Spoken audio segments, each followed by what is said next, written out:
Durante um período de minha vida, eu não conseguia expressar o que estava na minha frente. Eu tinha uma dificuldade muito grande em articular minhas ideias e encontrar as palavras corretas que poderiam representar fielmente o que eu estava pensando. Eu sabia o que estava ali dentro, mas não conseguia colocar para fora. Parecia que sempre estava faltando alguma coisa. É uma sensação horrível sentir e não conseguir explicar. É como se você estivesse preso dentro de si mesmo. Esses são todos indicativos de uma comunicação falha. E ter uma comunicação falha gera vários problemas. Basicamente, toda a área da sua vida se torna pior do que deveria ser. Por exemplo, as pessoas que você vai atrair não vão ser pessoas que você realmente gostaria de ter por perto. Suas amizades serão instáveis e pouco sinceras. Seus relacionamentos serão tóxicos e com grandes chances de falha. A ligação com seus pais, irmãos, filhos e outras pessoas importantes serão desgastantes, fracas e ficarão corrosivas. Seus objetivos profissionais serão prejudicados. Seu futuro ficará à mercê da sorte. Não saber se comunicar é não ter controle sobre você mesmo. É como se alguém não consegue manifestar a própria vontade. É não permitir que a versão mais genuína de você exista no mundo. Nesse vídeo, o que você vai encontrar é um conjunto de ferramentas, dicas, que, por assim dizer, tem a capacidade de potencializar o seu modo de se expressar. Eu quero que você encare como se você fosse um personagem de um jogo. Eu estou aqui te oferecendo algumas opções de aprimoramento para você evoluir o seu personagem, você. Lembre-se, fazemos isso para nós mesmos, pelos benefícios que isso gera para a nossa realidade. Primeiramente, o que significa ser articulado? Bom, seus dedos são articulados, seu pulso, seu braço, seu pescoço, todo o seu corpo articulado. Algumas partes mais e outras menos. No corpo, as articulações são junções de um ou mais ossos que possibilitam uma gama variada de movimentos em diferentes graus e sentidos. Quanto mais ossos determinadas articulações possuem, mais opções de movimento você tem, portanto, mais articulado é aquela parte. Se você não possui os dedos da mão, por exemplo, fica muito mais difícil você manusear os objetos, sentir eles e interagir com eles. Até mesmo ferramentas externas possibilitam mais opções de movimento. O simples fato de segurar um garfo já se torna um pouco mais articulado, um pouco mais capaz de interagir e manusear o mundo. Uma colher, uma mão, um braço, copos, talheres, todas as ferramentas para manipular objetos físicos. Porém, além do mundo físico, temos também o mundo das ideias, e neste mundo também temos várias ferramentas. Essas ferramentas se ligam entre si e se tornam pontos de articulação. Quanto mais pontos de articulação você tiver e aprimorar, mais capaz você vai ser de interagir e manusear as ideias. Um bebê precisa aprender a utilizar a ferramenta perna. Você precisa aprender a utilizar a ferramenta carro. Da mesma forma, você precisa também aprender a utilizar as ferramentas intelectuais.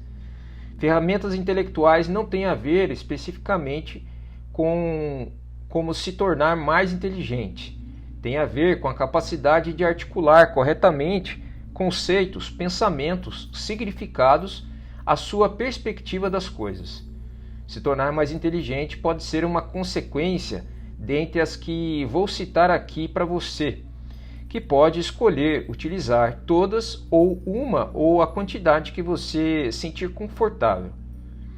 Você pode tentar identificar quais delas você tem mais dificuldade e quais você acredita que vão te potencializar. Leve com você o que você acredita que faz sentido. Número 1. Fale com calma. Falar mais devagar, isso dá mais tempo de raciocinar o que você tem a dizer. Também dá mais tempo da outra pessoa processar o que você já disse. E não é se manter calmo ou menos ansioso. É em relação ao modo com que você solta as palavras. Sabe aquela pessoa que fala tão rápido que ela não mantém o foco, ela gagueja, ela perde o raciocínio? O modo como você age fisicamente interfere até nas suas emoções. Se você se manter agitado, as suas emoções e os seus pensamentos vão sair de modo agitado e embaralhado. Isso já é bem sólido no campo da neurociência. Então, dê tempo para que as palavras façam efeito. Fale com mais calma, com mais leveza. Pense antes de falar. Tome o tempo necessário que você precisa para pensar. Além de tudo, uma fala mais calma demonstra também mais confiança. Mais confiança que você está dizendo no seu posicionamento. Número 2. Se torne confortável com o silêncio. Nada de então. Substitua esses sons por silêncio. E não é tão difícil porque, na verdade, você se esforça para preencher o silêncio com esses sons. Nas interações reais da vida real, temos medo do silêncio. Achamos que ele é uma prerrogativa de fraqueza e, na verdade, ele é um indicativo de poder, de confiança e de respeito. Quando alguém te perguntar alguma coisa que você realmente gostaria de responder com legitimidade, não tem problema ficar em silêncio para pensar. Assim como também não tem problema em acrescentar o silêncio no meio da sua fala, no meio do seu pensamento. Fique em silêncio, pare e se pergunte: o que eu acho disso? Mas tem que ser uma pergunta genuína, você realmente quer saber a resposta. Temos que ter na cabeça que não é tão ruim deixar outra pessoa esperando pela resposta. Ela esperando é porque de fato se importa com a sua opinião. Se ela não esperar, significa que ela não se importa. E se ela não se importa, para que se esforçar? Além disso, é melhor demorar para falar algo que presta do que se apressar e falar algo inútil. Número 3. Amplie o seu vocabulário habitual. Todos nós possuímos um vocabulário habitual e um vocabulário profundo. Vocabulário habitual são as palavras que você utiliza frequentemente, e o vocabulário profundo são as palavras que você sabe o significado, mas utiliza raramente. Por exemplo, o termo abstrato. Para muitas pessoas, esse termo só está presente no vocabulário profundo. Ela sabe o significado, mas não utiliza. Ao invés disso, ela utiliza, por exemplo, o complexo. Elas são parecidas, mas podem representar sentidos ligeiramente diferentes. A grande questão é você ter um leque vasto de palavras para que assim você possa descrever perspectivas e ideias de formas variadas. Por exemplo, com os dedos você interage de forma excelente. As palavras, os termos também são ferramentas. Então, amplie seu vocabulário para que você tenha mais opções de ferramentas para articular suas ideias. Quanto mais pontos de ligação você tiver, melhor vai ser a sua capacidade de estruturar seu pensamento. Para ampliar o vocabulário profundo, você deve ler, absorver palavras novas, entender novos significados, ler livros que você gosta, ler artigos, poesias, textos que entregam termos que você não conhece ou que não tenha tanta certeza do significado. Para incorporar os termos do vocabulário profundo para o habitual, você deve escrever. Pode ser aquele famoso jornal, que é aquela espécie de diário pessoal. Pode ser uma mensagem, pode ser um comentário, pode ser um exemplo que você vai adorar ler. Mas se você for escrever, não escreve de qualquer jeito, da maneira que você está acostumado. Só escrever e apertar o Enter. Escreva um rascunho e depois pense que palavras eu poderia trocar aqui neste comentário, que representariam melhor a ideia que eu quero expressar. Você vai começar a perceber que algumas palavras, expressões e termos vão brotar na sua mente e aquilo que você está tentando passar vai fazer mais sentido. Se não tiver nenhuma, parabéns, você atingiu a melhor possibilidade. Se tiver, troque quantas vezes for necessário. Depois de um bom tempo de prática, isso se torna habitual e não vai ser mais necessário imprimir um esforço muito grande para chegar àquele mesmo resultado. Número 4. Saiba o que você quer falar. Na maioria das vezes, você deve ter uma opinião completa, estruturada do que você quer falar, especialmente em assuntos delicados. Não significa que a sua opinião deve ser perfeita ou correta, mas que você tenha pelo menos pensado bastante a respeito. Se você quer convencer alguém de algo, não adianta você pesquisar no YouTube 5 maneiras de persuadir pessoas, 6 truques para manipular pessoas. Me perdoa a palavra, mas essa é uma motivação inútil. Você deve tentar e querer convencer alguém do ponto de vista porque você sinceramente acredita naquilo, porque você já cogitou outras hipóteses e, no final, foi aquela que mais fez sentido. Desde coisas grandes até coisas pequenas. Pensar dessa forma vai te dar uma aptidão muito maior de transformar os pensamentos da sua mente em ideias, porque você acredita realmente naquela hipótese. Você vai vir naturalmente, você vai ver naturalmente, você não sabe do que está falando, não fale. Se você não sabe o que está falando, não fale. Você vai acabar replicando uma fala que você escutou vagamente a respeito e aquilo não vai representar a verdade de quem você é. Você vai manifestar uma versão sua falsificada. Como eu disse, nem sempre isso vai ser necessário. Em certas conversas casuais, por exemplo, pode ser que você não precisa se preocupar com isso, mas se você quer ser levado a sério, se você quer expor sua visão para o mundo, você precisa saber do que está falando. E para você saber do que está falando, é só estudar, procurar a respeito daquele assunto. Ao invés de ficar perdendo tempo vendo vídeos curtos e xeretando a vida dos outros na rede social, você pode procurar se aprofundar naquele tópico que você sempre quis ter uma opinião. Número 5. Assuma que a outra pessoa sabe algo que você não sabe. Você pode e deve defender a ideia de que você acredita no momento, porque é o que você tem agora. Mas se você quer evoluir, assuma para si mesmo que talvez a outra pessoa sabe de algo que você não sabe, ou que ela pode ter pensado em algo que você não pensou.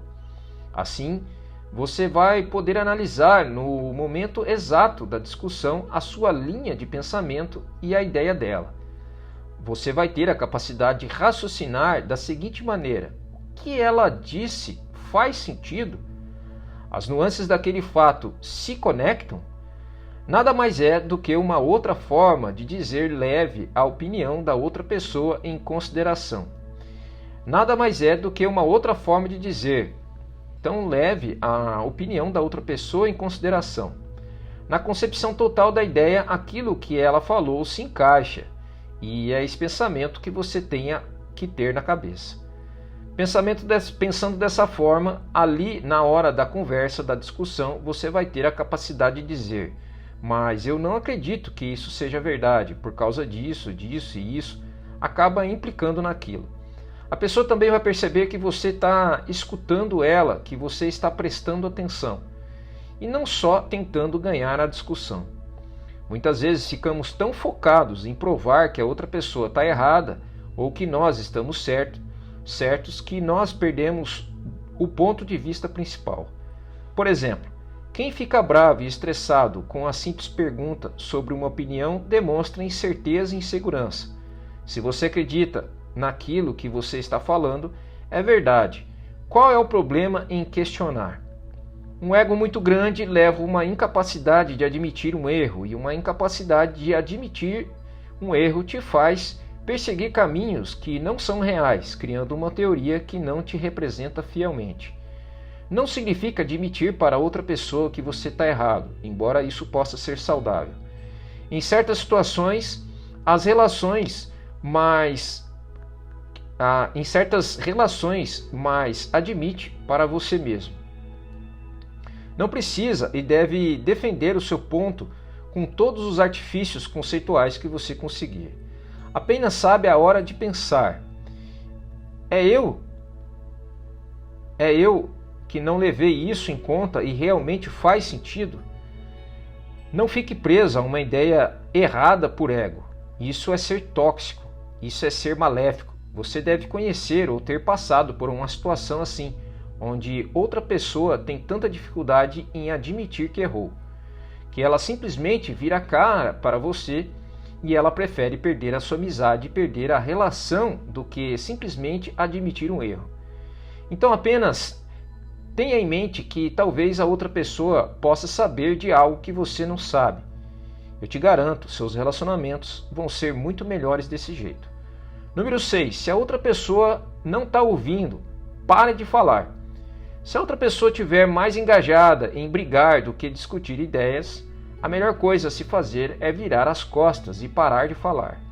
Você tem a obrigação de tentar conduzir aquela conversa, aquela discussão da melhor forma possível, utilizando todas as ferramentas de comunicação que conseguir. Mais uma vez, não é só pela outra pessoa, mas pelos benefícios que vai gerar para você e para a sua perspectiva de mundo para o futuro. Mas nós sabemos que tem certas ocasiões que realmente um diálogo fica muito complicado. Não é necessário que ela esteja disposta a assumir também o que você sabe de algo que ela não sabe, embora isso possa ser ótimo. Ela só precisa estar disposta a ouvir o que você tem a dizer. Se você não tiver aquele feeling de abandonar a conversa quando necessário, vocês vão passar de uma conversa para uma briga, e uma briga não existe uma busca conjunta pela verdade. Existem duas ou mais querendo credibilizar ou descredibilizar ou desmoralizar o outro lado. E isso acontece com xingamentos, ameaças, até pode evoluir para uma agressão. Saiba escolher as batalhas que você quer lutar.